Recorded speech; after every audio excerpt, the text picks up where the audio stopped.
Okay guys, so made it to the top. First time at the top of Brown Mountain for 2023 on my Esker Hayduke, and with the 275 plus mode, which it's a different feel, and I'll talk about that a little bit. With the 29er, you feel like you can kind of carry a little more momentum and spin uphill a little bit faster for some reason. With the 275 plus, you feel a little more draggy, and that you're kind of grinding up the hill a little bit slower. So you kind of, that's where it's kind of where the 29er feels better. But then with the 275 plus, you kind of feel like you got that extra cushion, you need extra compression and dampening effect from the big tires.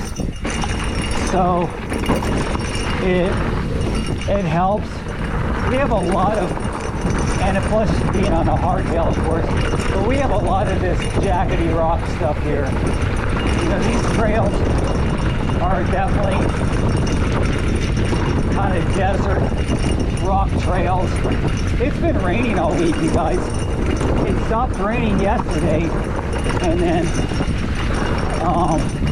but it was raining all week, and it's already dried up, and you can tell by, you can look at the color of the rock and tell by the rock. This is desert rock, granite, and sandstone type stuff. And so with that, this type of chunky terrain, it literally,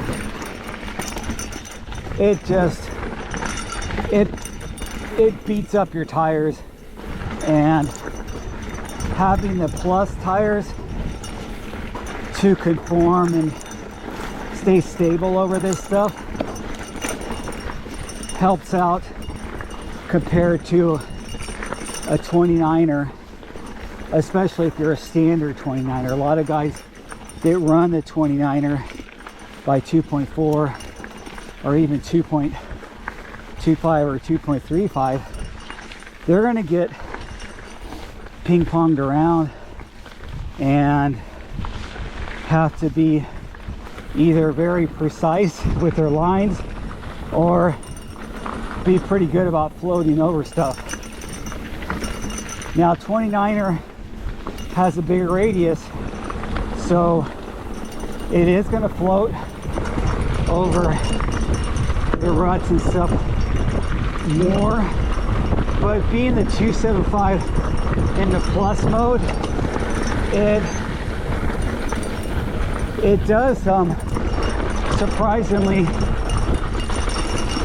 kind of float over stuff pretty good too. And then when you get into, this is all straights here, right here, this is the easiest part of the trail. But when you get into the tight technical stuff and it's steep and you have to turn and stuff like that, that's where the smaller 275 diameter kind of helps, because it helps you turn in a tighter radius. It helps you with be a little bit lower to the ground on the steep, so you don't feel like you're kind of hovering too high off the ground. Of course, a lot of that has to do with the geo you have on your bike too. I love this Esker Hayduke geo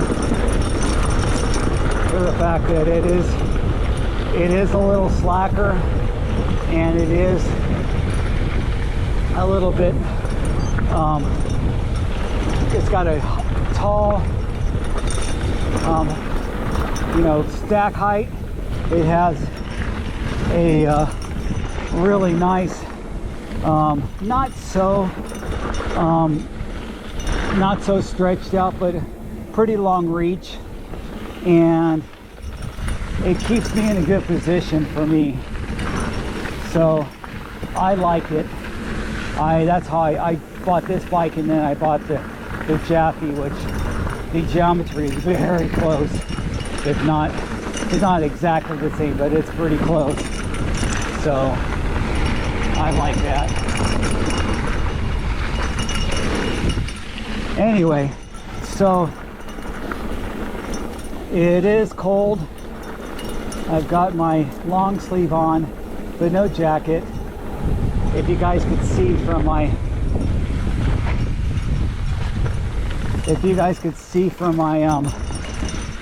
camera that I have these little kind of pad things over my long sleeve, because I've got this expensive Patagonia long sleeve, I forget what it's called, Capraline. It's the mid-weight Capraline type stuff, and they're expensive. So these are not really arm pads, if you will. There's really nothing to them, but it'll keep me from tearing the elbows out of my shirt should I go down. Never been a elbow pad person, or even a full face person. I've kind of, except when I race downhill, of course, I wore full face and elbow pads in. But on my local trails, I've always worn just regular half face and just knee pads.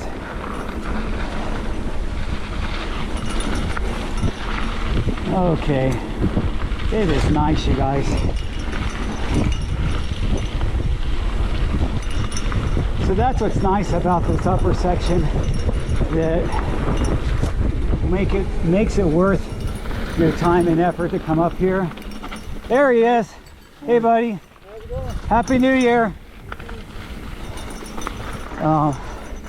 Coming up to the top here, you kind of have this section pretty much on your own. That's my friend who lives local too, like me, and he is ultra dedicated.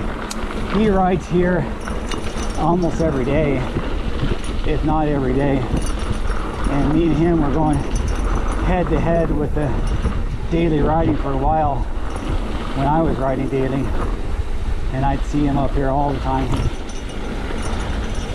I mean, it's a big undertaking to ride up this hill on a daily basis on a regular bike.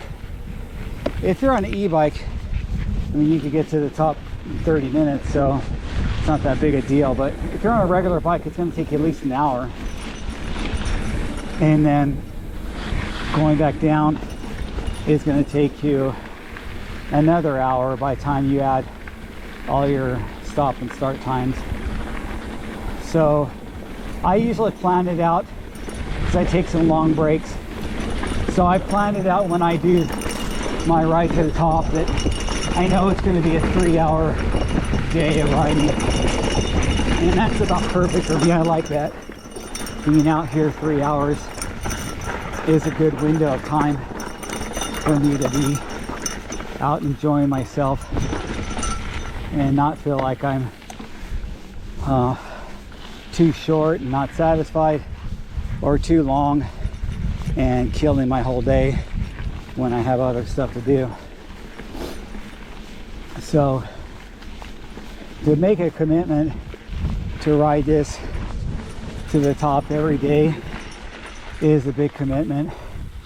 I think the most I've ever done is about 5 or 6 days.